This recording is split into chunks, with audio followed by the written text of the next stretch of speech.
أفلا ينظرون إلى الإبل كيف خلقت وإلى السماء كيف رفعت وإلى الجبال كيف نصبت وإلى الأرض كيف سطحت فذكر إنما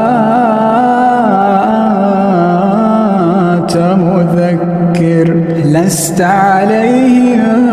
بمسيطر إلا من تولى وكفر فيعذبه الله العذاب